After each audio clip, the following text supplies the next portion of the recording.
Recording in progress.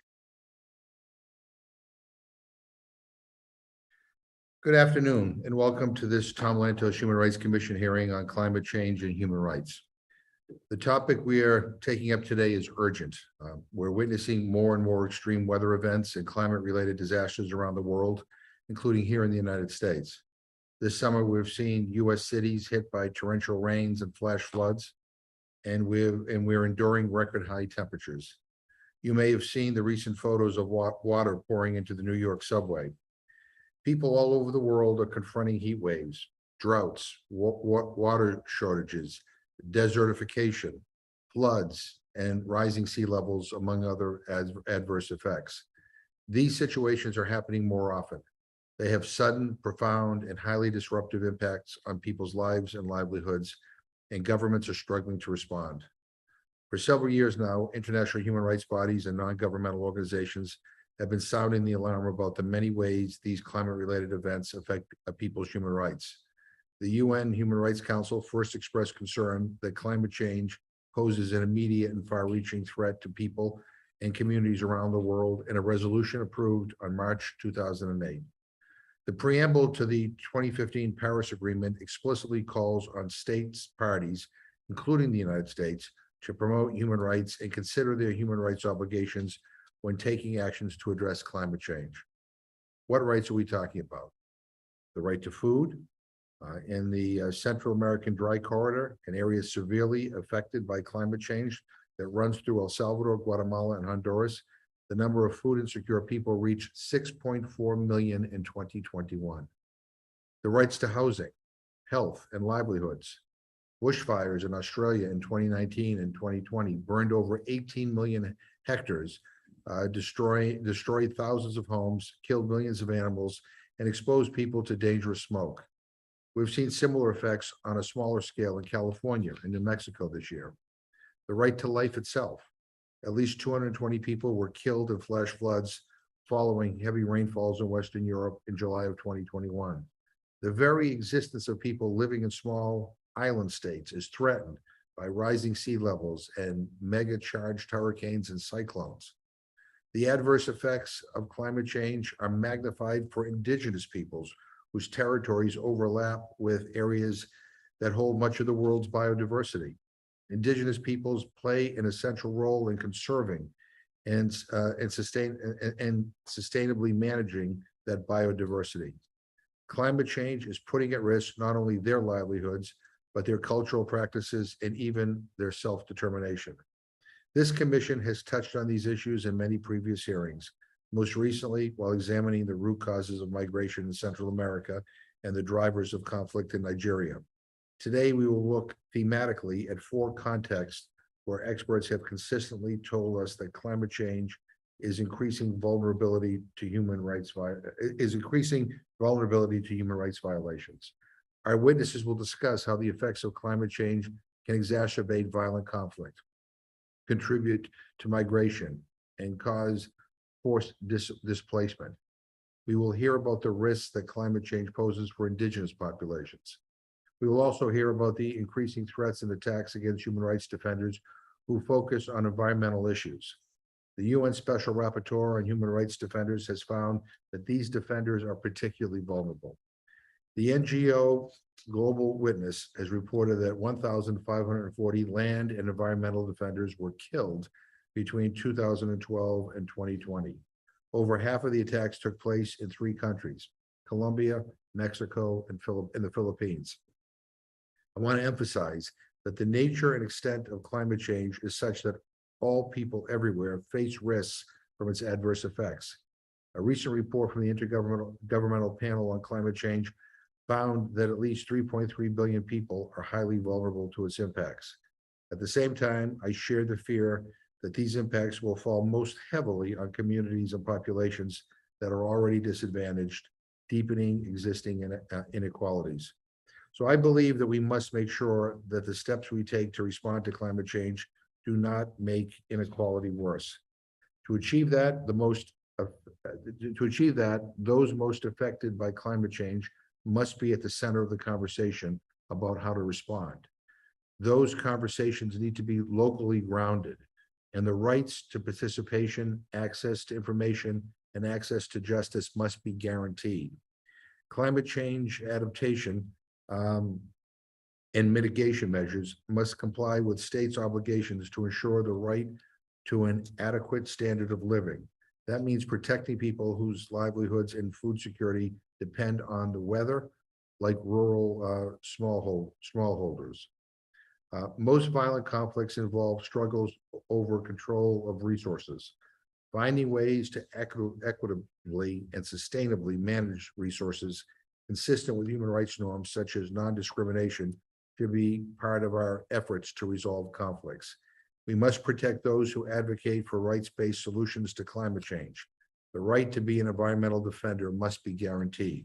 So I'm sure that our witnesses will have specific recommendations, including steps that Congress should take, and I look forward to hearing them.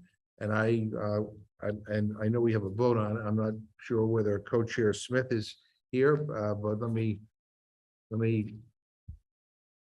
reach out to him, and if he's not here right now, we'll recognize him when he gets back from his vote. So I don't see Co-Chair Smith, so why don't we begin with our first witness, and then we will yield to Co-Chair Smith when he gets here. Dario Mejia Montalvo was elected as chair of the UN Permanent Forum on Indigenous Issues in April 2022. He belongs to the indigenous Zenu peoples of San Andres Sotavento in Colombia. He is a political scientist from the National University of Colombia with a master's degree in development management from the University of Autonomous Regions of the Nicaraguan Caribbean Coast. He is also a member of the National Commission for Labor and Coordination of Education of the Indigenous Peoples of Colombia. Mr. Mejia Montalvo serves as the leader of the National Indigenous Organization of Colombia, ONIC. And so we will turn this over to Mr. Mejia Montalvo for his opening remarks. Thank you for being with us.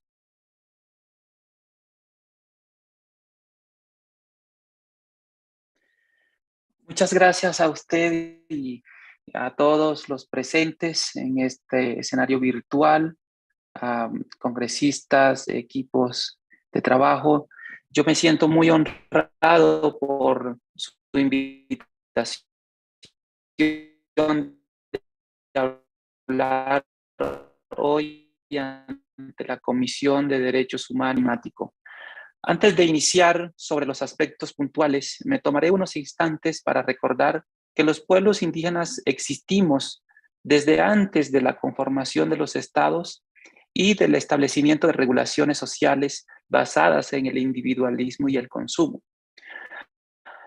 Los procesos coloniales destruyeron gran parte de las culturas y formas de gobierno indígena.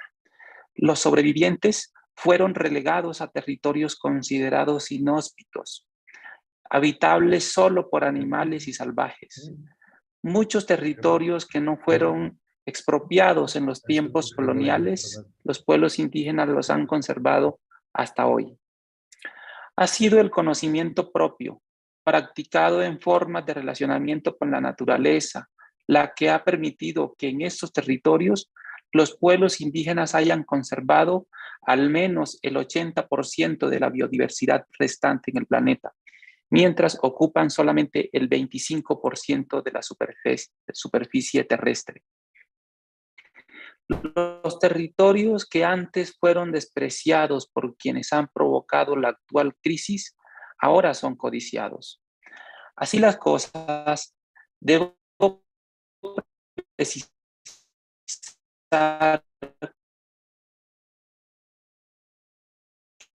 que para los pueblos indígenas el clima, la armonía y con el clima, la madre tierra ha enseñado cuándo cultivar, cuándo y en dónde recolectar, cuándo abrigarse y cuándo usar protección frente al sol.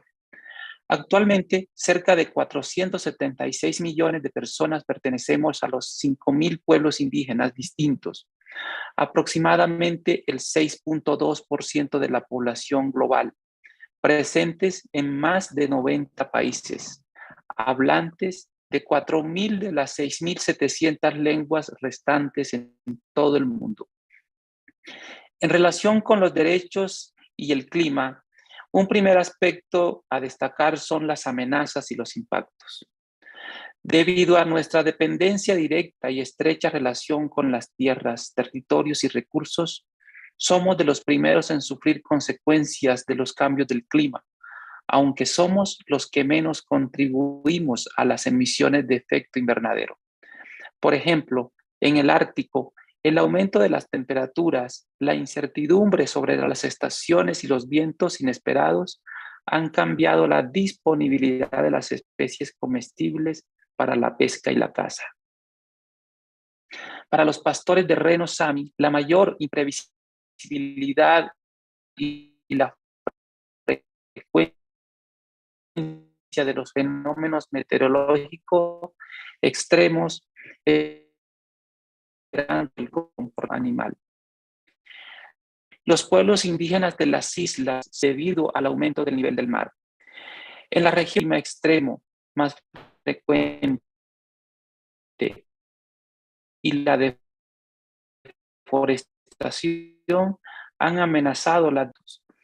En regiones como la desde donde provengo, en el trópico y el Caribe, los cambios de los ciclos de lluvia y sequías hacen impredecibles los periodos de siembra y la variabilidad de las brisas y las temperaturas marítimas hacen que las autonomías alimentarias que dependen de la pesca estén cada vez más en riesgo. Las semillas tradicionales y métodos de producción están en grave peligro.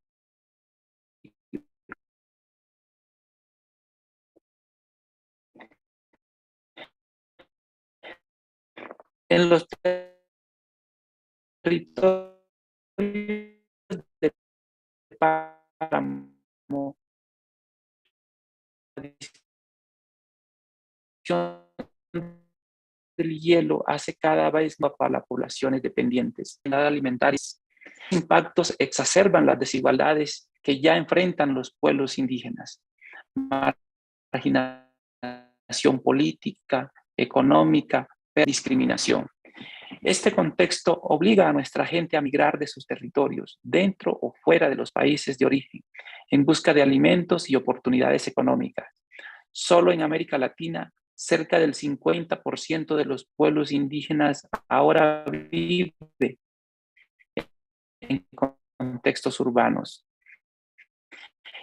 En esta condición, a menudo nos enfrentamos indígenas y como migrantes, llevando de personas al trabajo forzoso. Para las mujeres indígenas, este panorama resulta aún peor. Así es como el clima cambiante está impactando nuestros derechos humanos.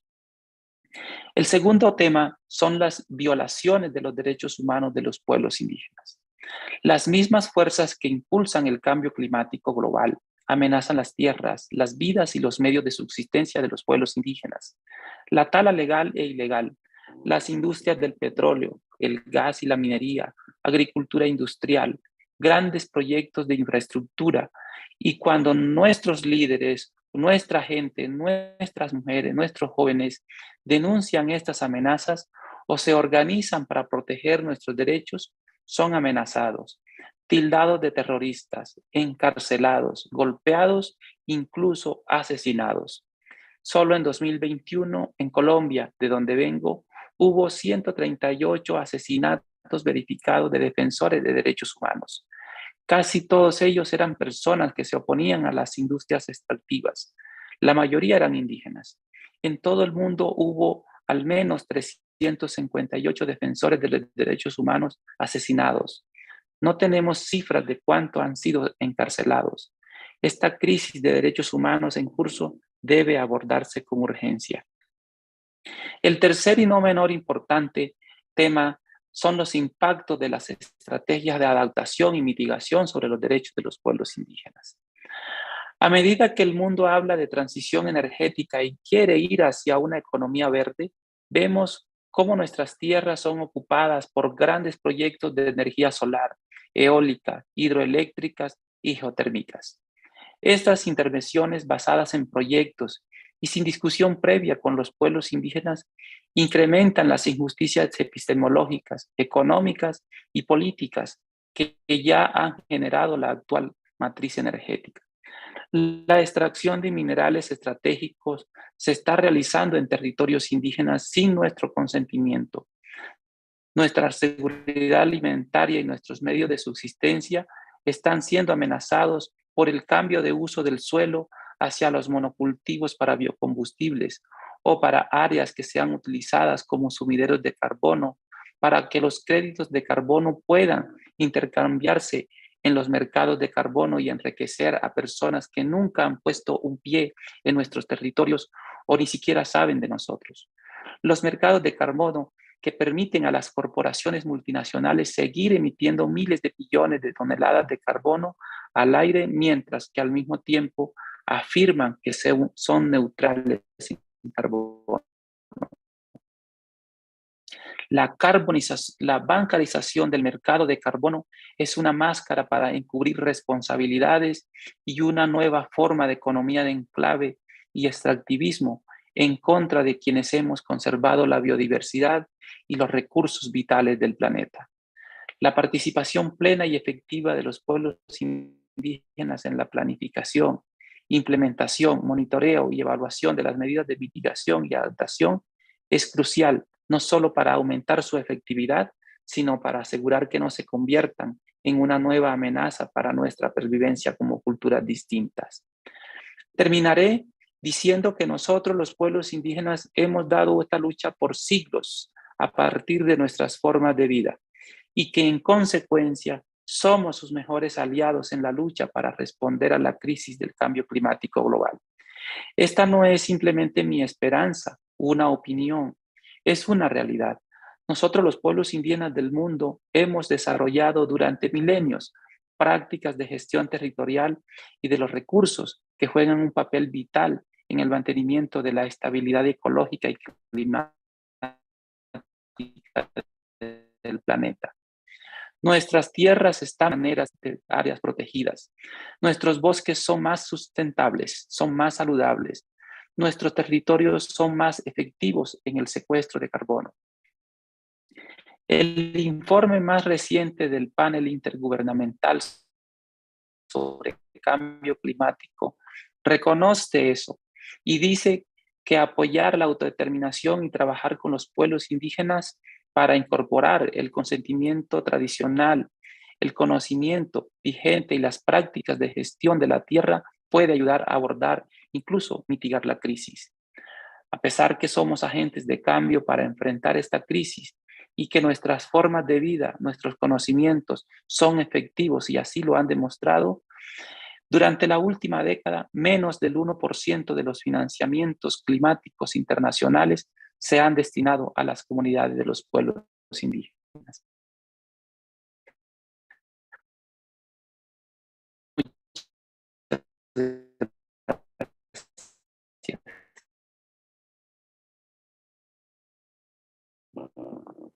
Thank you very much. We appreciate your testimony. I just have a couple of questions. We appreciate you being with us from Colombia, so thank you. But for the record, can you please explain the role of the UN Permanent Forum on Indigenous Issues and how you expect the work of the forum to contribute to addressing the effects of climate change on Indigenous peoples?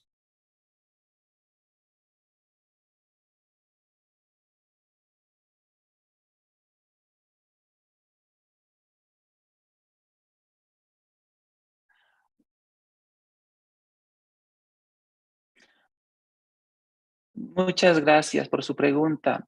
El Foro Permanente de las Naciones Unidas para las Cuestiones Indígenas es un órgano asesor del Consejo Económico y Social. Fue establecido en el año 2000 mediante resolución 2022,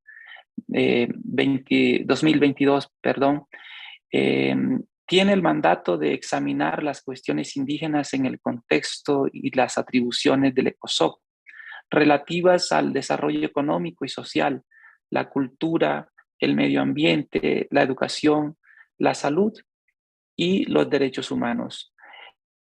Recientemente, el Foro Permanente ha debatido sobre estos temas de importancia crucial, tanto para los pueblos indígenas como para el planeta. Hemos puesto en el centro del debate la relación entre empresas, derechos humanos, principios de debida diligencia, incluyendo el consentimiento previo, libre e informado. También hemos hecho recomendaciones importantes en relación con la manera como se debe abordar las medidas de mitigación al cambio climático y estamos dispuestos a seguir contribuyendo con nuestro asesoramiento, con nuestro acompañamiento a las medidas que puedan tomar tanto las entidades de la ONU como los gobiernos al interior de sus países, pero también en su cooperación internacional. Muchas gracias.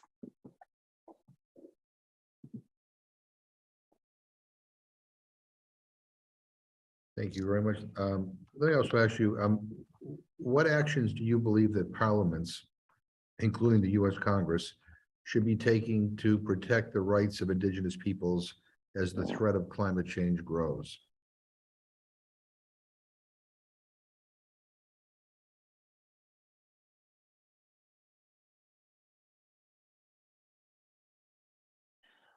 Bueno, también muchas gracias.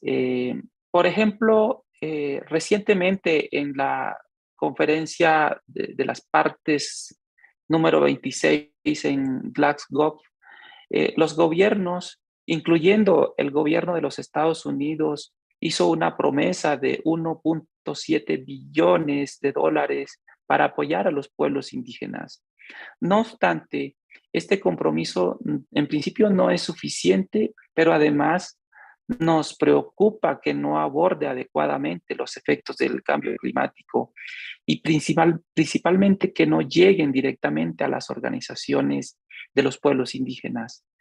De manera que en el marco de las contribuciones para el cambio climático, es importante que los donantes aumenten los fondos e incluyan a los pueblos indígenas de las 7 regiones socioculturales del mundo como beneficiarios.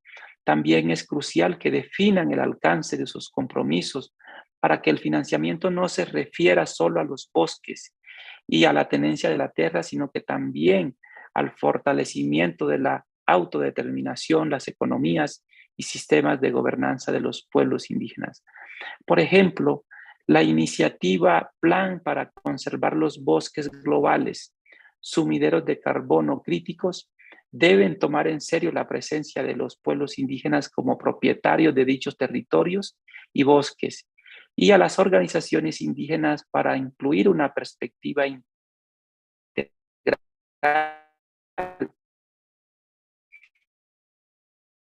y de justicia histórica. Well, thank you very much. And again, I don't see Mr. Smith here yet, but let me thank you again de manera for directa being a with usted us. de los Estados Unidos Bueno. como ok. Ok.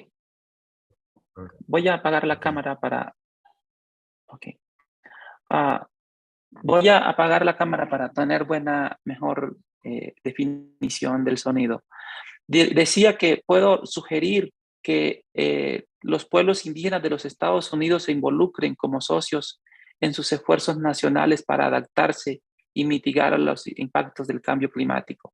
También que la asistencia exterior de los Estados Unidos involucre a los pueblos indígenas a través de nuestras propias instituciones sociales, políticas y legales. Adherirse al estándar de consentimiento libre, previo e informado y ser utilizado de una manera que reconozca y respete los derechos de los pueblos indígenas a la autodeterminación y nuestros derechos colectivos a las tierras, territorios y recursos. Y finalmente, seguir promoviendo mayor visibilidad, justicia y reconocimiento de las contribuciones de los pueblos indígenas frente a los retos del cambio climático. La ciencia debe ser consciente que necesita de los saberes y las prácticas de los pueblos indígenas y en consecuencia necesita hablar de igual a igual. Muchas gracias. Well, thank you very much. And your voice is an important part of this hearing, and I appreciate you taking the time to be with us. I've also learned that we need to invest more in internet connections in Colombia.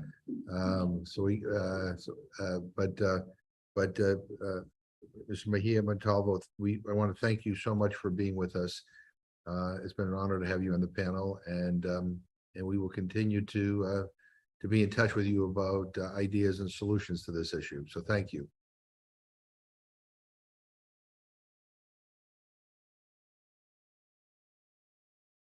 We will now go to our second panel, which includes Robert Bletcher, who is the director of the Future of Conflict program at the International Crisis Group.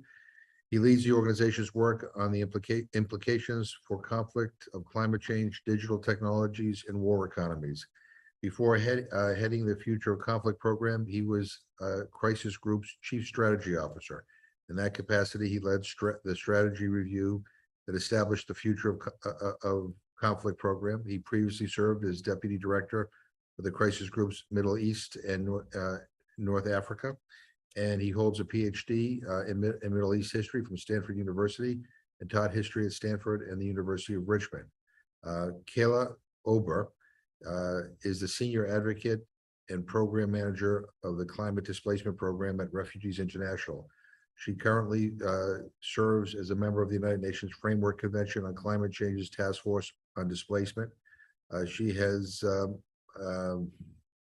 more than a decade of experience on climate mitigation and displacement issues, including working as a policy specialist for the Asian Development Bank and a consultant at the World Bank, where she authored the flagship report, Groundswell, Preparing for Internal Climate Migration.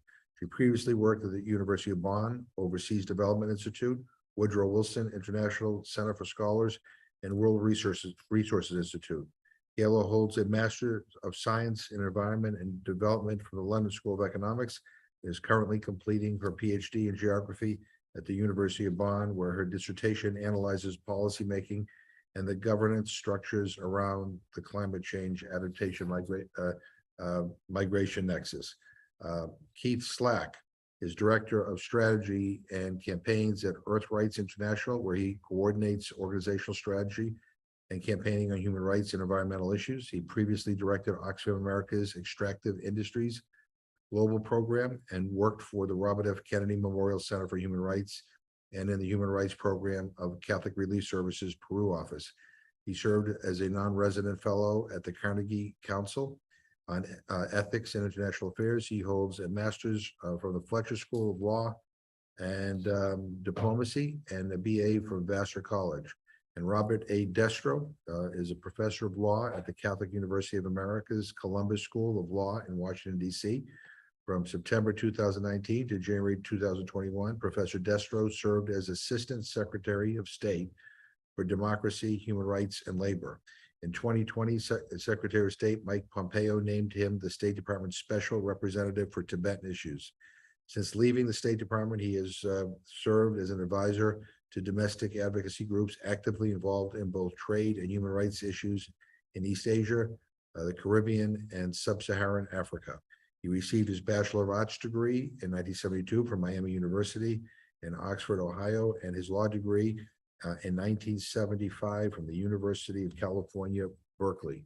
I want to welcome all of you here.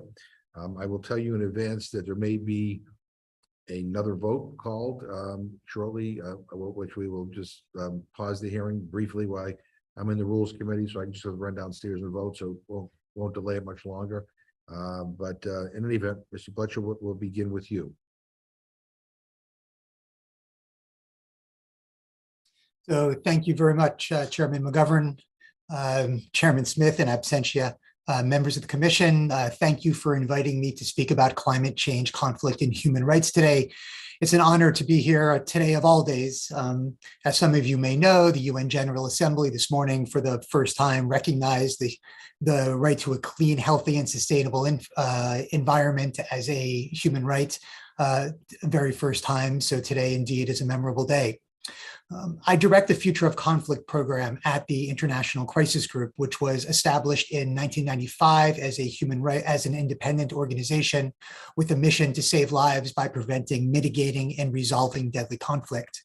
Crisis Group started its climate and conflict program because it was obvious to us that one cannot fully understand conflict today, much less what it will look like in the future, without understanding the role of climate.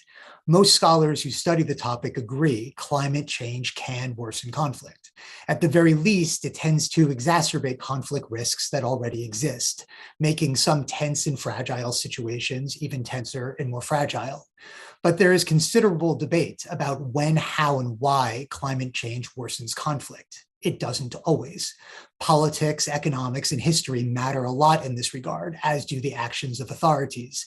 How equitable, competent, inclusive, and accountable they are affects how climate resilient or fragile a region will be. The most devastating climate security risks today, and likely over the next 2 decades, will be in Africa, the Middle East, and Latin America, and can be divided into 3 categories. First, what we call cascading risks, which is to say how climate change can undermine livelihoods and induce competition over land, water, and other resources, driving conflict.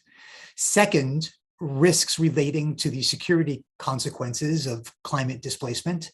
And third, risks relating to transboundary disputes, particularly water disputes. Let me just give you a couple examples. First, cascading risks in Nigeria. Conflicts there between farmers and herders have claimed thousands of lives. Erratic precipitation and temperature have damaged crops and exacerbated food insecurity, inequality, displacement, and criminality, which in turn have aggravated ethnic and political divides. Our analysis has shown that violent disputes are concentrated in Nigeria's grasslands along the agricultural fringe used by both farmers and herders. Second, security consequences in South Sudan. There, 3 consecutive years of historic flooding along the White Nile have caused widespread food and livelihood insecurity, and last year alone displaced over 500,000 people. Many displaced have fled south to the Equatoria region, where heavily armed displaced herders have clashed with host communities, fueling an existing insurgency and re-energizing old grievances about the distribution of political power in the country. Third, transboundary issues in the Horn of Africa. Here, the issue is stalled negotiations involving Ethiopia, Egypt, and Sudan over the Grand Ethiopian Renaissance Dam. Already, the dispute is helping drive interstate proxy conflict in the region. Longer term, Cairo sees the risk of reduced water flows in existential terms, while Ethiopia, for its part, asserts its right to use Nile waters to improve its economy.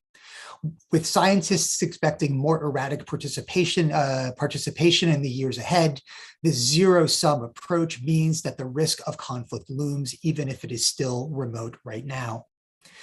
The security consequences of climate change can be severe. The failure to manage climatic distress can discredit central states and boost non-state actors like jihadis and criminal groups. In Iraq, ISIS took advantage of the country's decimated agriculture and its recruiting drives. In Mexico, when state services fail after hurricanes, cartels dispense humanitarian aid packages to bolster recruitment and win hearts and minds. In Somalia, al-Shabaab reportedly has seized control of many watering points. When it comes to human rights, climate-related violence often exacerbates a long list of abuses and violations, from those that threaten the right to life and other civil and political rights, to those that interfere with socioeconomic rights, such as those to adequate food, water, housing, work, and clothing. The burden of these harms is not spread equally. Women, as well as children, struggle to access basic services and are often specifically targeted in symbolic and actual struggles between jihadis and state authorities. More generally, the global South suffers disproportionately from climate change and even more disproportionately from climate-related violence. Finally, a word on addressing these issues. Recent improvements in forecasting, in combination with political analysis, offer the possibility that governments, international agencies, and humanitarian aid groups might someday be able to intervene before violence erupts or escalates. Having a reasonable sense of where and when droughts will strike, crops will grow, rivers will overrun their banks, and storms will hit have already enabled humanitarian groups to pre-position supplies, provide cash, and deploy technical machinery and support. The right kind of system might be able to do something similar for conflict, showing where to focus preemptive dialogue and target resilience efforts. And finally, of course, given the existential challenge posed by crisis group, posed by the climate crisis, focusing on this type of mitigation measure may seem woefully insufficient. In a sense, that was right. The world is already mired in a climate crisis whose implications far outstrip our management ability. We desperately need policymakers to protect the planet at the necessary scale, but that does not absolve us of considering what we can do to save lives and protect human rights today. Developing our capacity for early intervention in climate-related violence offers one way to do so, even as we keep pushing for change at the highest and deepest levels. Thank you. Thank you very much, Ms. Ober.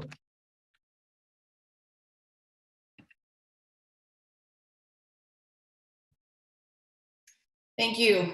I would like to thank the Lantos Human Rights Commission co-chairs, Representative McGovern and Representative Smith in absentia, along with all members of the commission for the opportunity to testify today. Refugees International is a non-governmental organization that advocates for life-saving assistance and protection for people displaced around the world. We do not accept government or United Nations funding, which helps ensure that our advocacy is impartial and independent. Our climate displacement program was created more than a decade ago. This is because climate change is already influencing migration and displacement trends.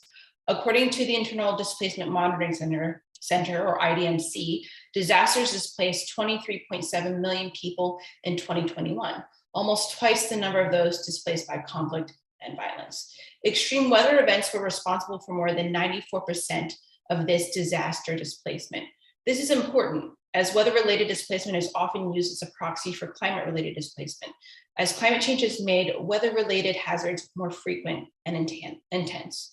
For example, scientists believe that climate change is making storms much stronger, such as 2017's Hurricane Maria in Puerto Rico, which was 30% more powerful than any other storm ever recorded on the island. A NASA NOAA study also finds that hurricanes in the North Atlantic have been moving slower and stalling more, which causes more destruction and displacement. I should note, however, that climate-related displacement most affects those in vulnerable positions. Studies show that those whose livelihoods are most dependent on weather, such as smallholder farmers and the rural poor, are more likely to migrate in the face of climate shocks because of immediate and debilitating effects to their livelihoods. At the same time, climate change is making it harder to return home. The increasing frequency and intensity of weather-related events has led to more protracted displacement. The UN Intergovernmental Panel on Climate Change's 2021 report confirmed that the surface of the Indian Ocean is warming faster than the global average, leading to stronger, wetter, more frequent cyclones. In 2019, 2 consecutive supercyclones, Kenneth and Idai, in Southern Africa displaced some 640,000 people. In 2021, another unprecedented series of 5 tropical storms and cyclones displaced many of the same people. Today, some 120,000 people in Malawi, Mozambique, Madagascar, and in Zimbabwe remain displaced from Cyclone Idai. I should note that the rate of return is also dictated by underlying vulnerabilities or access to assets. For example, in Bangladesh, after Cyclone Ayla in 2009, saline water intrusion forced rice farmers to migrate to cities for at least 2 years as they waited for the fields to be viable again. Reporting by Refugees International finds that people displaced by climate change receive inadequate support from their governments and the international humanitarian community on a range of issues, including durable shelter, planned relocation, and alternative livelihood support. RI visited Ethiopia in 2019 during a period of protracted drought where traditional pastoralism was no longer viable.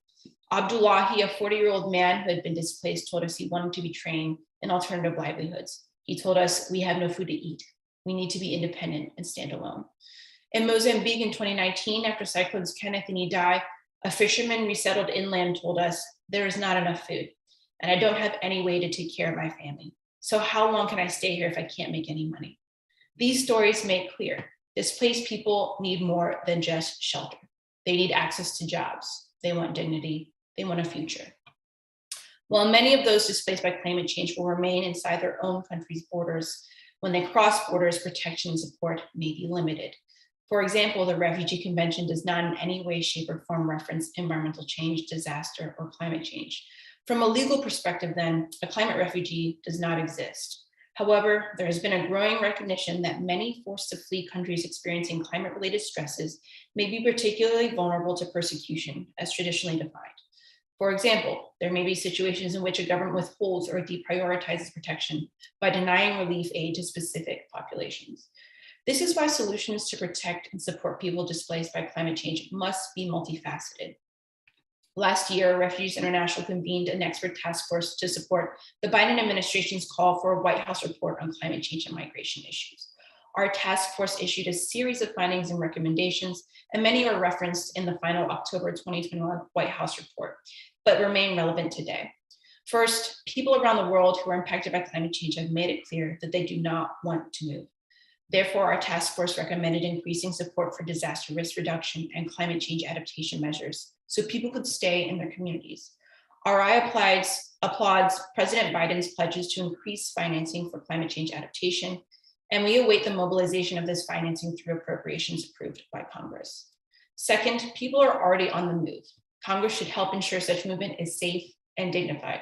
Our task force recommended adopting a form of complementary protection for forced migrants who do not meet the refugee definition, but who are unable to return safely to their countries of origin due to a variety of dire threats, including those due to disaster related to climate change. It also recommended expansion of labor migration and family reunification visas, especially for climate vulnerable countries, and the use of TPS when climate-related disasters strike and make it difficult for countries to welcome back their own citizens. We believe that climate change and migration challenges are sobering, but they are not beyond the capacity of governments and the international community to address effectively and humanely. Thank you. Thank you, Mr. Slack. Thank you, Mr. Chairman. I'd like to thank you. You need to unmute, Mr. Slack.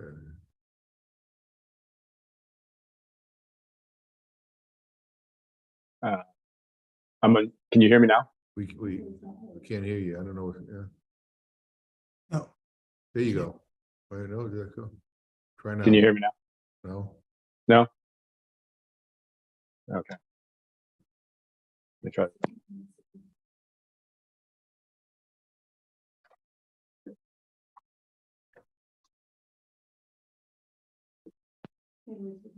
Yeah. Can you hear me? Mr. Slack, while we figure out your technical issue, we're gonna go to Mr. Destro. Okay. All right. Mr. Destro, the floor is yours.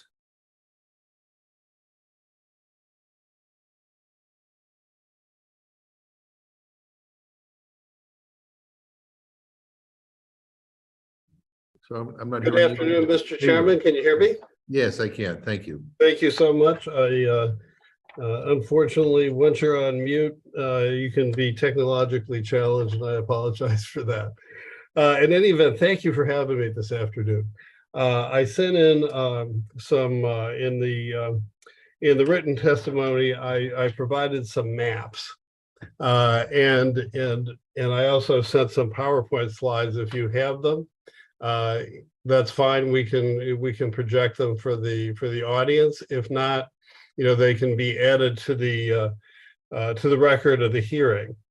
But I want to start out by saying I think all of us agree that we must work together to mitigate and adapt to climate change. And I think that the subjects you have chosen today are just, I mean, if I as a human rights lawyer had to say, hey, let's pick some really interesting topics and really important ones, I couldn't do better than what you did today. I mean, I think it's really good. Now, most of the testimony today focused on the environmental changes that are brought about by the changing climate.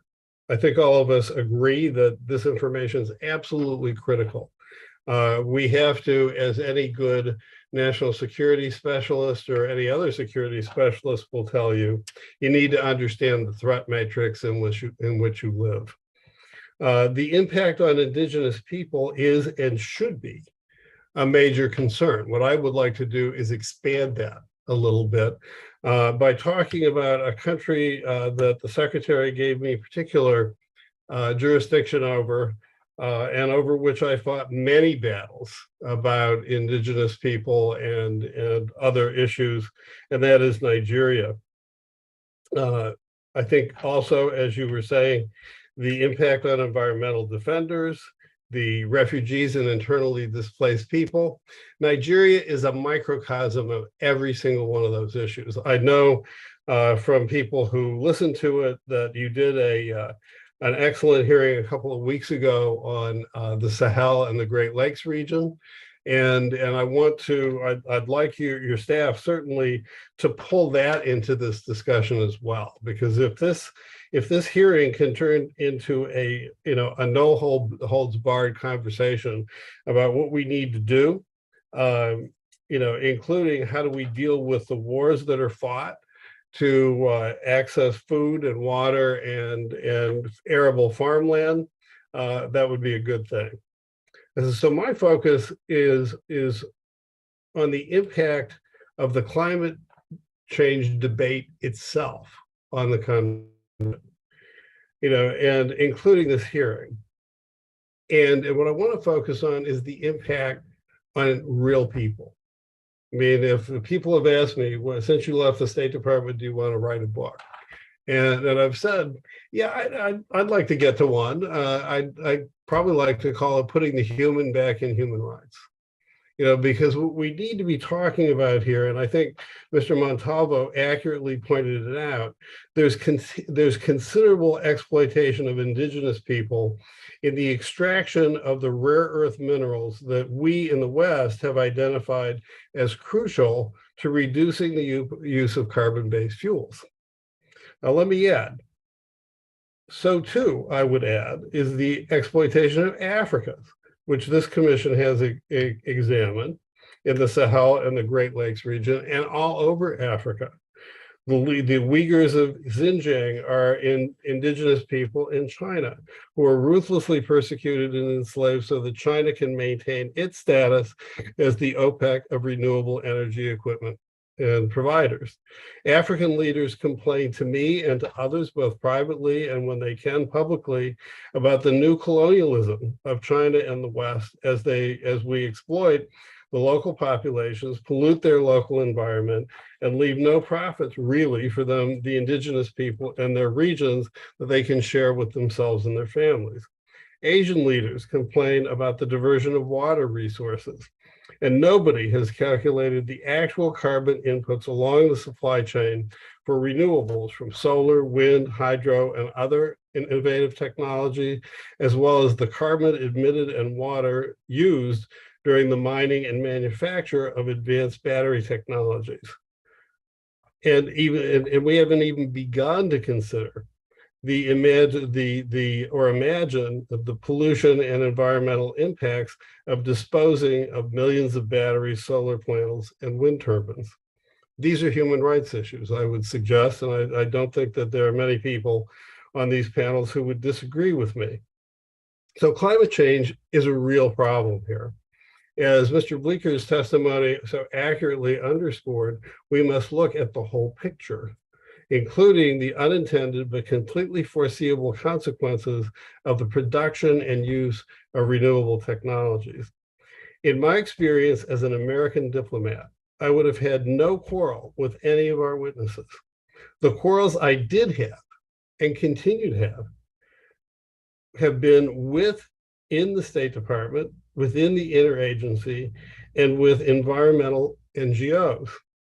The EU is even worse.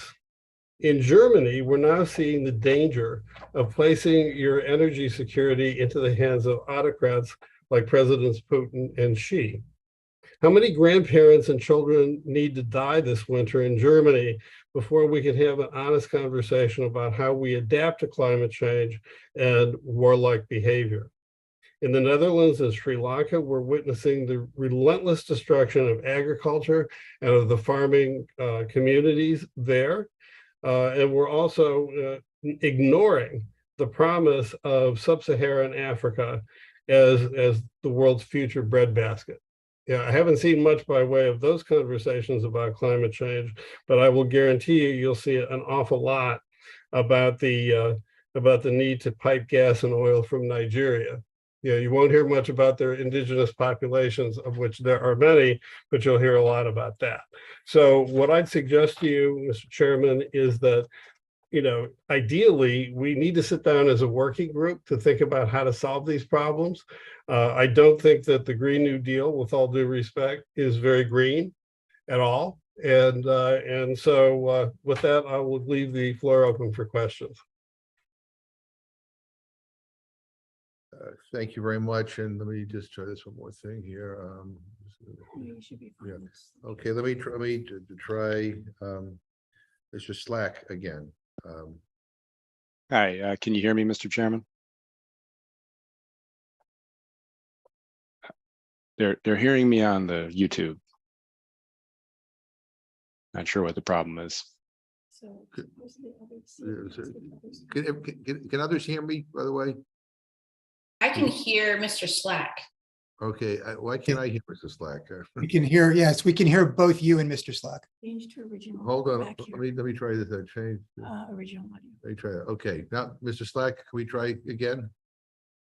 Yes, can you hear me? I can hear you. Yeah, so I'm technologically challenged. I had you. I was still on the translation, so that's why. So That's it. Okay, no problem. I changed my. apologize. Yeah, No problem. Yeah, Okay. I'm still getting used to bifocals. So this is anyway. The floor is yours.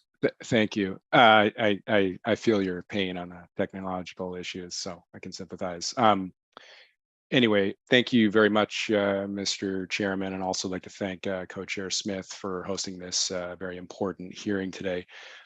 Earthrights International is a human rights and environmental organization based in Washington, D.C., with offices in Thailand and Peru. We support indigenous communities and environmental human rights defenders on the front lines of the climate crisis, but by providing legal representation in defense of human rights in national courts and regional human rights bodies, campaigning for policy reforms, and training community leaders and public interest lawyers. In my remarks, I will give a brief overview of the global pattern of threats, criminalization, and violence directed at environmental human rights defenders and its connection to the climate crisis. I will conclude by offering some specific policy recommendations for the US Congress and Biden administration. My central message today is that addressing the climate crisis requires strengthening respect for the rights of freedom of expression, association, and assembly, and for the rights of environmental human rights defenders to do their work without fear that they will be harassed, jailed, or killed. Worldwide, the climate crisis is happening concurrently with the shrinking of civic space. Closing civic space has direct impacts on public's health and safety when it limits the ability of individuals and communities to raise concerns about activities that are impacting their local environment and altering our climate on a global scale, such as deforestation and fossil fuel development. Earthrights International is concerned that threats and violence against environmental human rights defenders and frontline communities, particularly indigenous communities, are growing. Last year, the UN Special Rapporteur on the rights to freedom of association and assembly documented tactics governments and businesses have used to attack and silence those who speak up about climate-related concerns. These include physical attacks and intimidation, vilification, smear campaigns and intimidation, protest bans and other restrictions on assemblies, criminalization, judicial harassment, and surveillance. These tactics echo broader trends that are affecting human rights defenders worldwide. According to research by the organization's Frontline Defenders and Human Rights Defenders Memorial, last year, 358 human rights defenders were murdered around the world. Of those killed, 60% were advocating for land, environmental, or indigenous rights. By Earthrights estimate, thousands of incidents of threats, intimidation, and judicial harassment that fall short of killings also occur annually. Each attack can have broader chilling effect, discouraging others from speaking up. The recent killing of journalist Dom Phillips and indigenous rights expert Bruno Pereira in Brazil is one example of the violence suffered by individuals seeking to expose the illegal activities that are driving destruction of land and resources in environmentally sensitive areas. Environmental human rights defenders are also facing attacks in the United States. In particular, pipeline companies have retaliated against indigenous-led protests of their operations by deploying private security forces in counter-surveillance style operations, co-opting local police forces to encourage biased law enforcement, and filing strategic lawsuits against public participation, or SLAPs, to silence their critics. At the global level, there is growing recognition of the critical role that environmental human rights defenders play in promoting sustainable economic development. In March of this year, 68 countries, including the US, issued a statement to the UN Human Rights Council calling for states to protect the rights of environmental human rights defenders to freedom of expression without fear of reprisal. This was a positive step, but more needs to be done. The UN climate negotiations currently provide very little recognition of the central role that environmental human rights defenders and civil society play in the global response to the climate crisis. Fortunately, there are several opportunities to make progress on this issue during this year's negotiation at COP27 in Egypt. A first step would be to establish an observatory or task force as a permanent body of the COP to assess the current global crisis affecting environmental human rights defenders and propose measures to ensure their protection and rights. Access to the COP meetings themselves is another key concern. Civil society organizations have faced significant obstacles to their participation. We are concerned that these issues will be even more severe at the upcoming COP in Egypt, whose government human rights organizations have criticized for the detention of thousands of its citizens for peacefully practicing their rights to freedom of expression, association, and assembly. I'd like to conclude my remarks today with some specific policy recommendations for the US Congress and the Biden administration. First, the US government can scale up its support through its embassies and diplomatic missions for environmental human rights defenders who are under threat. Such support can include, for example, voicing public support to legitimize the work of defenders who face smear campaigns as a result of their work, observing trials and legal proceedings of defenders who are criminalized, and pressuring host country governments to investigate and prosecute violent attacks on defenders. Second, Congress should pass legislation that would ban corporations from involvement in human rights abuses, including those directed at environmental human rights defenders. Such legislation should establish due diligence requirements to ensure that corporations are conducting oversight of their supply chains and actively taking steps to ensure that their suppliers and associated companies are not involved in abusive activities. Such legislation could be modeled after the Foreign Corrupt Practices Act, which has positioned the United States as a global leader in tackling corruption. Third, Congress should press the U.S. Development Finance Corporation, DFC, which funds extractive and infrastructure projects in countries like Colombia and Brazil, to adopt a comprehensive policy on non-retaliation against civil society and project stakeholders by DFC partners. This would follow a commitment adopted 4 years ago by the International Finance Corporation, the private sector arm of the World Bank Group. DFC was instructed to take this action last year by the House Appropriations Committee. Finally, I repeat our call on U.S. climate negotiators engaging in the Paris Agreement process to recognize the important role of environmental defenders in the global response to climate change and to include protections for these brave individuals within the implementation framework of the agreement. Climate change is a global challenge, but is also an inherently local challenge. The path out of this crisis depends on the ability of everyday people to exercise their rights to freedom of expression, assembly, and association, and have a seat at the table when decisions are made that affect their communities. I thank the Commission for the attention to this critical issue and welcome any questions you might have. Well, thank you very much. I want to thank everybody for their testimony. Let me ask a few questions here. Mr. Bletcher, I've seen several recent reports that raise alarms about the rapid pace of deforestation in the Colombian Amazon. Colombia happens to be the only country in the Western Hemisphere that is still confronting internal armed conflict. Is the deforestation linked to the conflict? If so, might the incoming government's commitment to total peace offer an opportunity to both end the conflicts and reduce deforestation? Thanks for that question. I mean, the short answer is yes. Certainly, the current wave of deforestation is linked to armed conflict. In fact, it's linked to the incomplete implementation of the 2016 peace agreement. that was supposed to end armed conflict, but has not done that. Even more important than that piece is the weak justice system in the country that has not proven capable of confronting the economic elites who work along with armed forces on the ground in order to profit from the deforestation of the Amazon. So the state just hasn't been able to establish a presence in the most remote parts of the country. And with the economic and criminal interests that are now involved, it's become deforestation has been accelerating. The latest numbers are pretty bleak.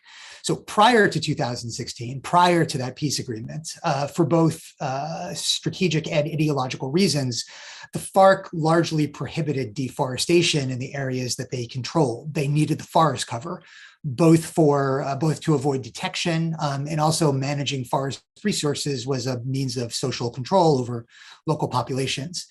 Following the peace agreement, the map of economic possibilities just opened up in the forested areas. And so you've ended up with sort of a gold rush into the areas that were formerly controlled by the FARC, a lot of sort of reconstituted small armed groups that are backed by big economic interests. So the comment that we hear, we meaning our analysts on the ground in Colombia, what we hear is nobody's controlling this, right? And if nobody's controlling it, that leaves a lot of room open for powerful people to move in.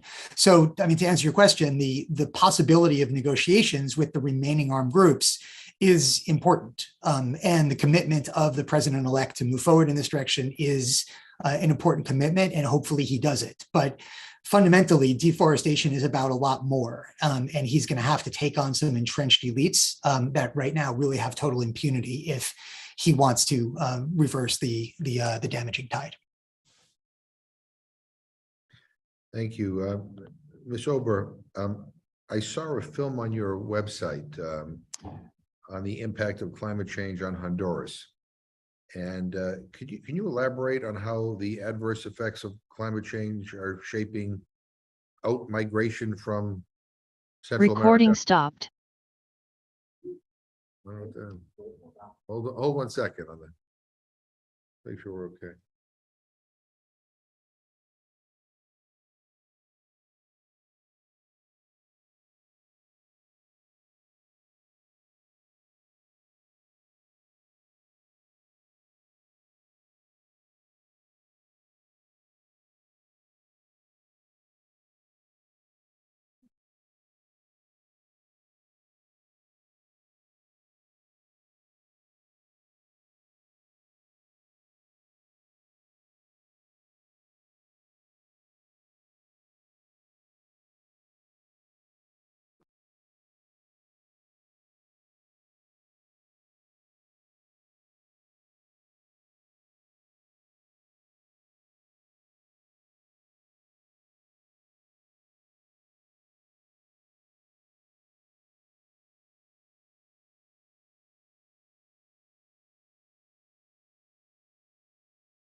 of conflict in Nigeria. Do you see a role for addressing the livelihoods problem as part of the solution to the conflict? Yes, and I'm glad you asked me that.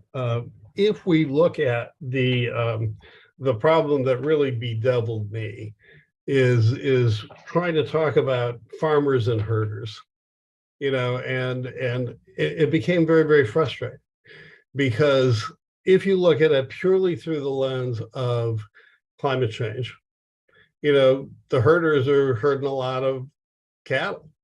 Cattle produce a lot of greenhouse gases, and I didn't see, there was almost like a climate change was a magic talisman that was waved over the conflict so we didn't have to do anything about it. And the same thing is true in, when we look at the depredations of indigenous land and forest and minerals, is climate change gets waved as the excuse, not to take into account what actually is happening.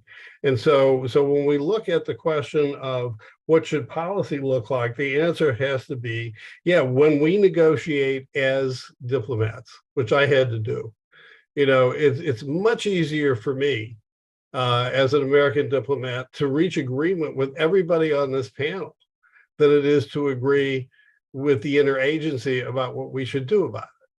I had a long conversation with a very, very senior American foreign policy official who will remain nameless.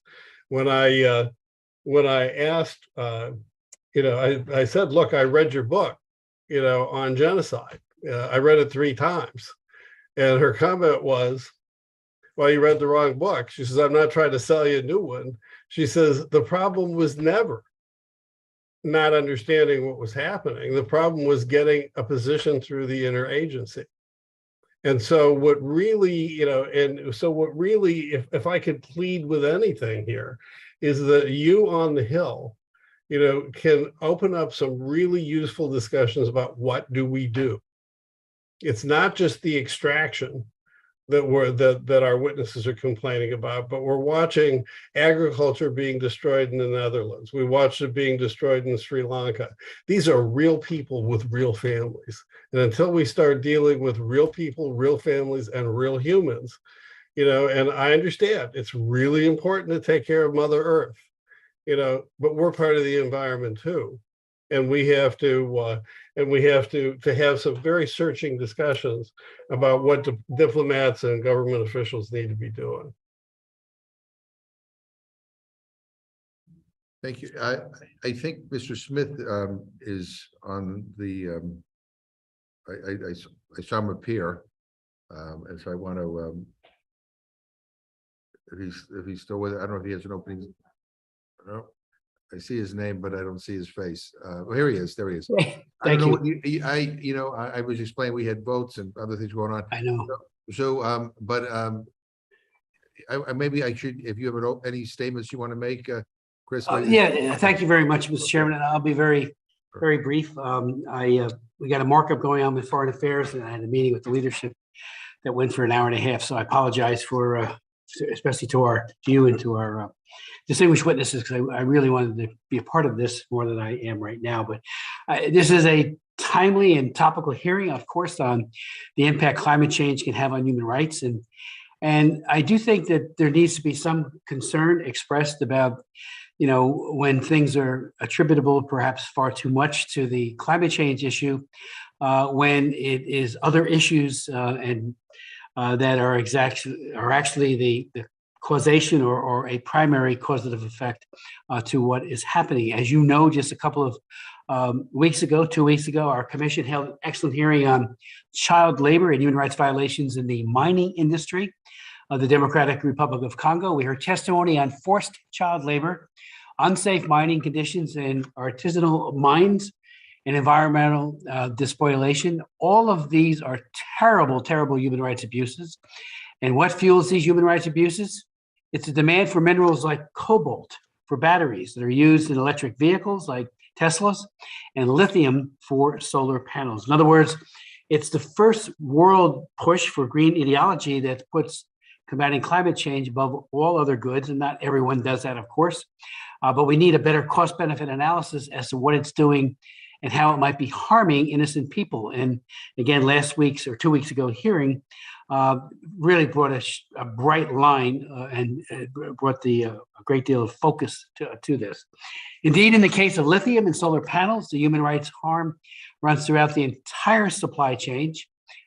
For the lithium that is mined in slave-like conditions in the Congo and then used in solar panels, and then manufactured in slave labor camps in Xinjiang region of China. And you and I, we work very hard on the terrible, despicable, and barbaric behavior of Xi Jinping towards the Muslims in Xinjiang. This point can't be lost in any honest discussion. And when you look and, Secretary Bob Destro certainly brings a great deal of focus on this as well, and did when he was Assistant Secretary for Democracy, Human Rights, and Labor, on the obsession with framing intercommunal conflict in Nigeria as farmer-herder conflict over land driven by climate change.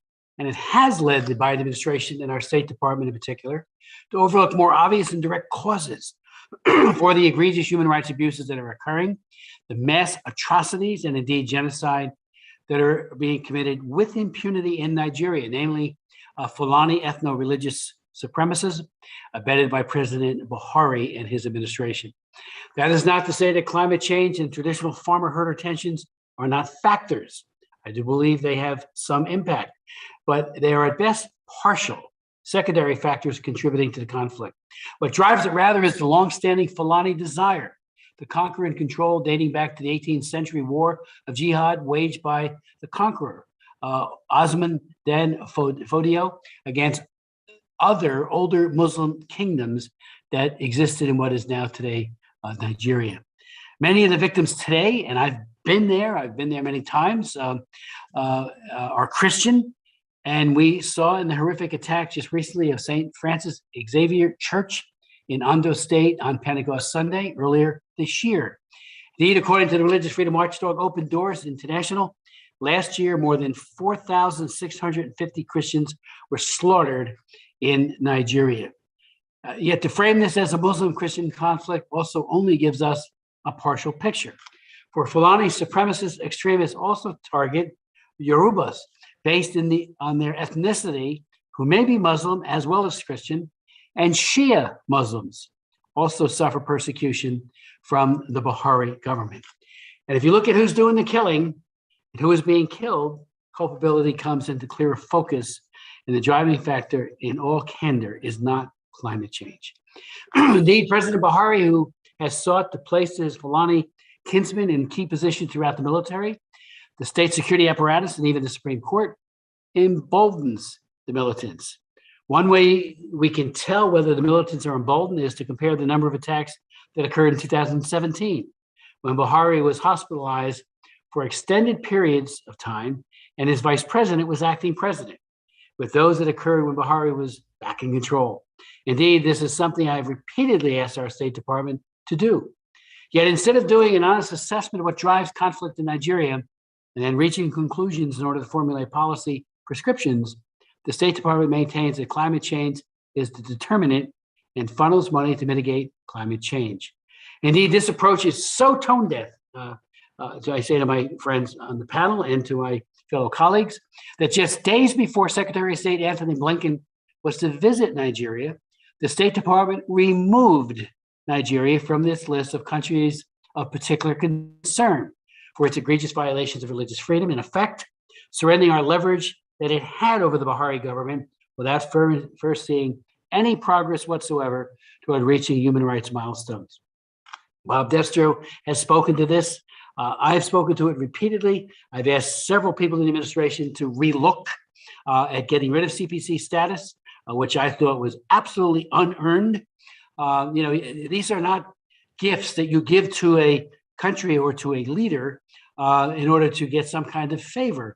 The repression of Christians and other Muslims is outrageous, and Buhari has not done at all the job that he must do to mitigate those human rights abuses. Matter of fact, he's been a part of it. Thank you, Chairman, and I yield back the balance of my time. Well, thank you very much. And let me just say, so there's I don't think the point of this hearing is to say that climate change is responsible for all of the conflicts. I mean, or is even the basis for some of the conflicts, although in some cases it is. But it certainly exacerbates conflict and intensifies human rights problems. And let me just ask But if I could, if the gentleman would yield, it has been the go-to excuse with regards to the Fulani, and just back up years before that, when Boko Haram was doing its horrific, and they still do, slaughters of people. I had multiple hearings, went to Jos, which is where a number of Christian churches were firebombed, met with a number of Muslims who had family members killed. Remember the Chibok girls? The administration then just completely dismissed it all, as they didn't say climate change at that point, but they just dismissed it. Now with the Fulani, because I tried to get it designated as a foreign terrorist organization, could not get it done, had a bill ready after 3 years of hearings and asking them to put the Boko Haram into that category. It was John Kerry, your former senator and Secretary of State, who said, this has to be done. On the day I was marking up my bill to designate Boko Haram as a foreign terrorist organization, and I'm very grateful to him for this, he designated them as an FTO. So we've made mistakes in places like Nigeria, and now fast forward to today, they're saying, oh, the Fulani is a climate change issue. It is so much deeper than that, in my humble opinion, and maybe Bob Destro would want to further speak on it, but I thank you for yielding to my friend. I don't know, Mr. Destro, I don't know if that's that may be a question for you. I think that was a question for you.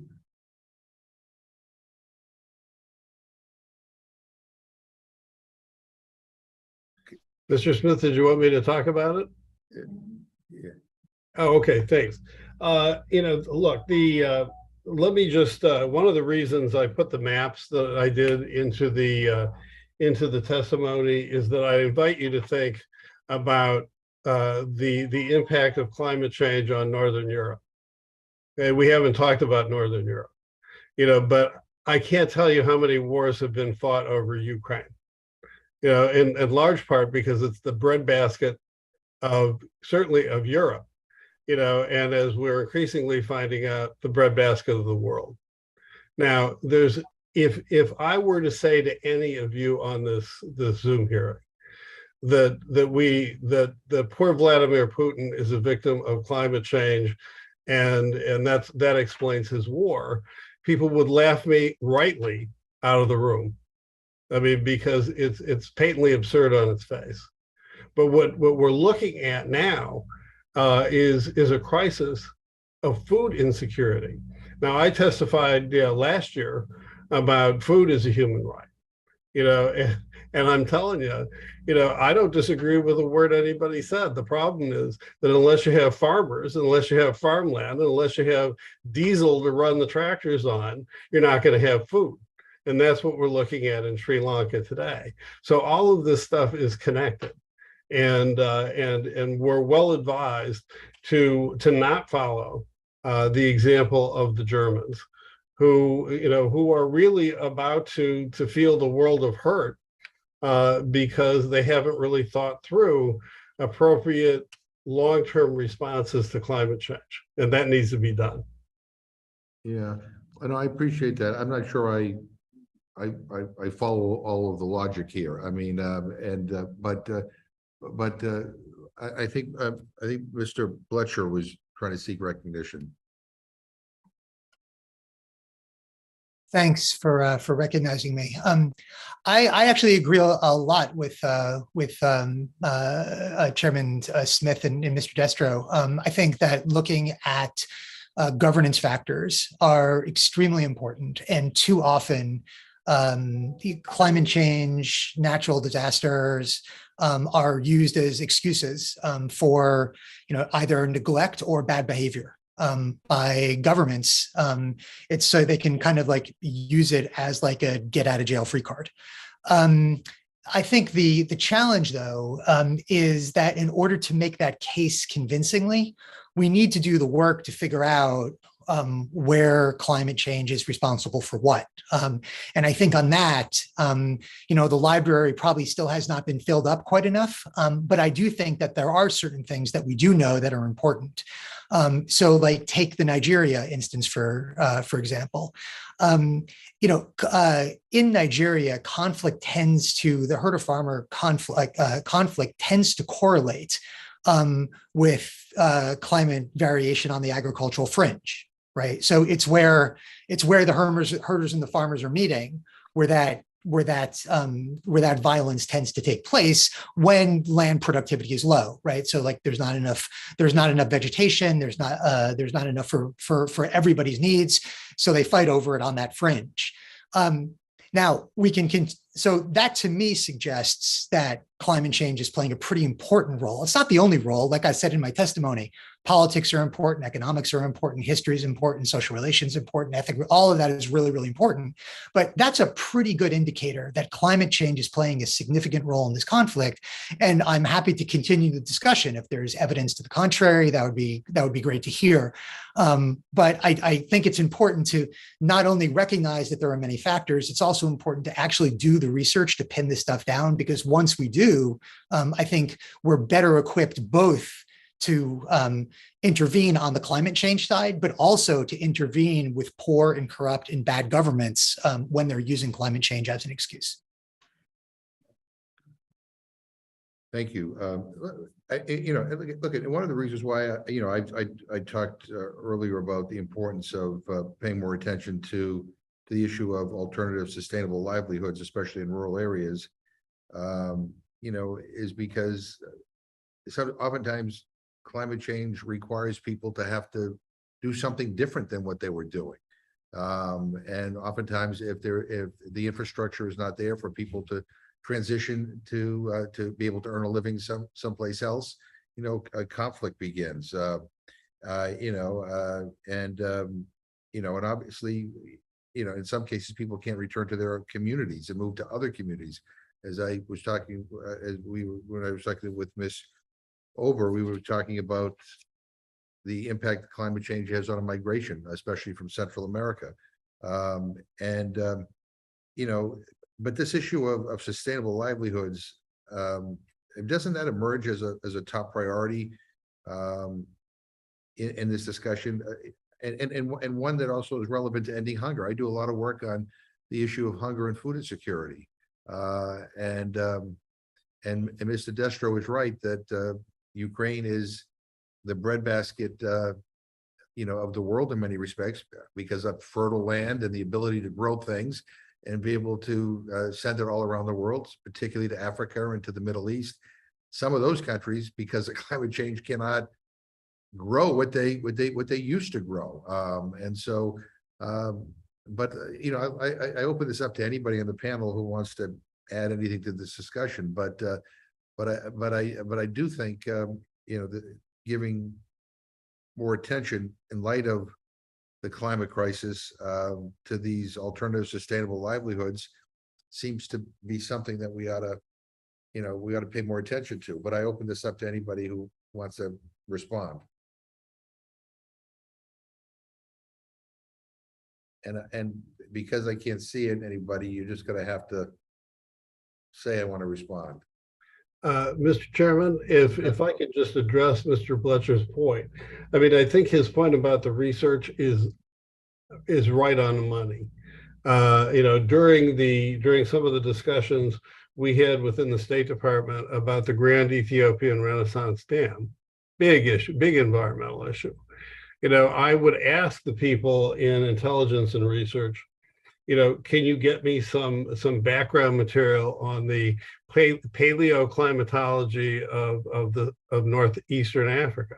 And they said, well, what do you want that for? I said, well, your Egypt's problem with the dam is that they're afraid they're going to shut off the water, which is exactly what the downstream countries in Tibet are worried about with China. And I said, well, what if it gets wetter? Because we know that periodically it gets wetter in the Sahara. And they'd say, we've never heard that before. And I'd say, well, look, this is Mr. Fletcher's point about we need to go back to the library here. So thank you, Mr. Bletcher. That was a great point. Mr. Slack, did you want to add anything? Yes, thanks, Mr. Chairman. I would say a couple things. I think that your point that you're raising about sustainable livelihoods or alternative livelihoods is critically important. I think especially from the perspective of Indigenous peoples and Indigenous peoples as the key protectors of the natural resources that we need to protect in order to prevent the worst impacts of climate change. So efforts to strengthen the ability of Indigenous peoples to maintain their livelihoods, protect the rainforest areas in particular that are so critical for controlling the amount of carbon that's going into the atmosphere and ultimately controlling the worst impacts of climate change. So I think efforts to strengthen those livelihoods and those initiatives, I think, are critically important. I would say two other things too. One is climate change in many ways is a corruption issue. So we're talking about sort of the broader perspective around climate and what's driving these issues and what's driving these problems. I think looking at climate change from the point of view of corruption and really weaving corruption into our climate strategy and vice versa, so that our corruption strategies think about climate and how corruption is driving, and especially as it relates to things like non-enforcement of environmental regulations, the corrupt licensing of extraction in rainforest areas, and then sort of corrupt deals that contribute to the destruction of rainforests. I mean, those are deep questions of ingrained corruption in governments, in particularly in countries that have tropical rainforests that are so critical and need to be protected. I mean, I think the U.S. has done really important work in addressing corruption through things like the Global Magnitsky Act. I think a similar approach could be considered in addressing climate-related issues in terms of attacking some of the corruption that's driving significant problems related to climate. And then finally, just on a related front, I just wanted to make a plug for a piece of bipartisan legislation that was introduced last year by Congressman Blumenauer and Congressman Fitzpatrick called the Forest Act, which would ban the import in the United States of agricultural commodities that have been produced on illegally deforested land, which would include soy, cocoa, beef, other sorts of products, which we know are coming into the US and have been produced in Brazil and other places in which the land has been illegally deforested, that is to say, without appropriate permits, environmental review, and also without the appropriate consultation and consent of Indigenous peoples.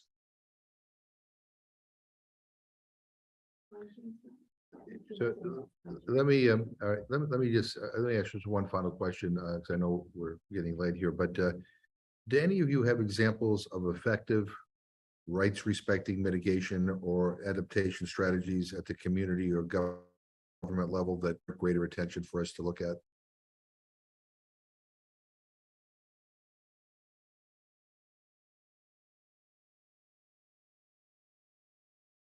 Or let me while you think about that, let me just go around the panel and ask people if they have any final thoughts that they think that are important to have on the record. And let me Ms. Ober, do you want to how do I begin with you? I'd be happy to. Thank you, Chairman McGovern. So I want to just underscore a couple of the points that I brought up earlier and that speak to your sort of plea about the need to invest in sustainable alternative livelihoods, which really syncs up with what we at Refugees International have been seeing on the ground with displaced people in the face of drought, and what I spoke about earlier. Essentially, most people don't want to move, right? They want to be able to stay where they're from. They have close social, economic, and cultural ties to the places that they live, and they do not want to move. They do not have to. Unfortunately, different sorts of impacts, including exacerbated by climate change, has made it less and less tenable to do so, especially for those who are dependent on weather-related livelihoods like agriculture, especially if they're dependent on rain-fed agriculture. So the need to invest in sort of sustainable livelihoods or the training of alternative livelihoods, investing in more sort of drought or flood resistant crops or better, more efficient irrigation methods, for example, will allow people to do to stay in place if they would like to do so. And then the second point is people are already on the move because of the different sorts of stresses and shocks that they have faced. And so what the US can do in other countries is ensure that the people on the move are doing so in a safe and dignified manner. And I should note that most of those people are moving inside their own countries, right? We have really good data on that. A lot of that's rural to urban migration. So investment in both like internally displaced persons protection and support, as well as for migrant support and places of destination are equally important in countries that are outside of the US. But the US also has an important role to play with facilitating sort of safe, regular migration pathways as well. Thank you. Thank you, Mr. Destro. Any final thoughts?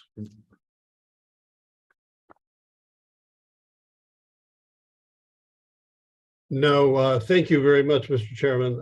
I just want to put on the record, I'm happy to work with anybody in this group and to try and talk some sense into our foreign policy establishment. Okay, Mr. Slack. Yes, thank you, Mr. Chairman. I just emphasize the point again that the role of environmental human rights defenders is critical across all of the work that we are doing as a country, as a group of organizations, as a planet, to try and address climate change. And so if the people who are on the front lines of that effort are not able to do what they need to do to help us advance our objectives around climate change, then we will not be able to solve the problem. So making sure that the rights of environmental human rights defenders is front and center in all of our climate policy and all of our engagements across these various issue areas I think is critically important. And we thank you again for your interest in these issues. No, and I thank you for that too. I mean, I think those of us on this commission get reports weekly of human rights defenders, Central America and Colombia, all over the world, who are constantly under threat. People who have, who need to leave the country for their own security. People who have been murdered for their advocacy. So it is a major concern of this commission. Mr. Bletcher, any final words? Yeah, I'd say two things. The first is in regard to your question about successful examples. I think there are successful examples out there, but unfortunately, there's also a lot of unsuccessful examples of maladaptation. And I think especially in conflict settings, people need to be extremely careful that what they do is conflict for climate, what they do is conflict sensitive. Something like of the most climate affected countries, something like half of them are also affected by conflict, and of climate IDPs, internally displaced people, something like 88% of them are in conflict affected countries. So that lets you know how important it is to take conflict seriously when you're thinking about figuring these things out. The other thing that I would say is just in response to the maybe deal, which we heard about yesterday on climate. Cutting emissions is certainly a necessary and welcome step. Of course, the details need to be analyzed, but cutting emissions by roughly 40% by 2030 is going to do some good. But we also need to recognize that at this point, a lot of the effects of climate change, or let's say important effects of climate change, are already locked in. We're already at 1.1 degrees, and that is already having effects, as you noted, Chairman McGovern, in your opening statement. So, what do I urge? I urge more data sharing, more early warning, more climate resilience, more climate financing. These things are going to be crucial, and the U.S. is in a position to lead on these issues, to lead by itself, but also to lead at the UN and in other multinational fora where it can act as, people talk about climate as a threat multiplier. The U.S. could could use these institutions as force multipliers in order to rally the international community around these important issues, as the U.S. has started to do under the Biden administration in New York. Rosemary DiCarlo, former State Department official, current number 2, is it, in DPPA. She's done a great job. The US UN has been very active on this, but The problem is of such a magnitude that, the more they lean forward, the more people we can help, the more lives we can save, and the more rights we can protect. Thanks. Well, thank you. I want to thank you all. Let me just say, just in conclusion, that climate change, it doesn't explain all conflicts, nor does it explain all of the human rights challenges around the world. But having said that, that should not be used as an excuse to not acknowledge the fact that climate change is a problem, that it causes some conflicts, that it displaces people, that it forces people to migrate, that it adds to food insecurity and hunger, that it results in internal struggles that otherwise wouldn't exist. So I mean, I think it is very central to the discussion that we're having on human rights. And so I think we have to acknowledge the role that it plays. Sometimes in some places it's a bigger role than in other places, but nonetheless it is a factor. And we I think not just the United States, but there needs to be a more attention given to the issue, and more resources devoted to dealing with some of the solutions. Whether it be helping build infrastructure so that farming can still be viable in some of these areas that have been adversely impacted by climate change, whether whether it is helping promote alternative livelihoods for people so they can actually survive and be able to put food on the table for their families. And again, as somebody who's worked a lot on the issue of hunger and food insecurity, I mean, the impact of climate on the food insecurity situation globally is undeniable. And we have a real crisis. And so I mean, that's kind of the point of this hearing, is to, and I appreciate the suggestions and the perspectives that have been provided here. And so we remain open to any ideas or suggestions that you may have in the coming weeks and months by way of follow-up. But this is a big deal, and I think Mr. Bletcher just mentioned the potential deal that has been reached over in the Senate on the reconciliation package.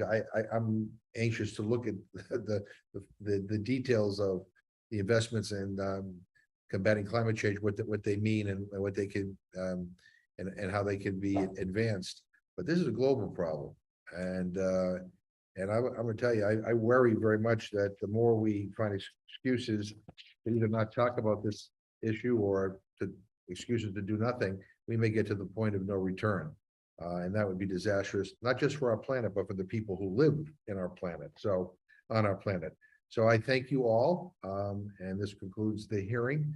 And I wish everybody all the best and be safe. Thank you.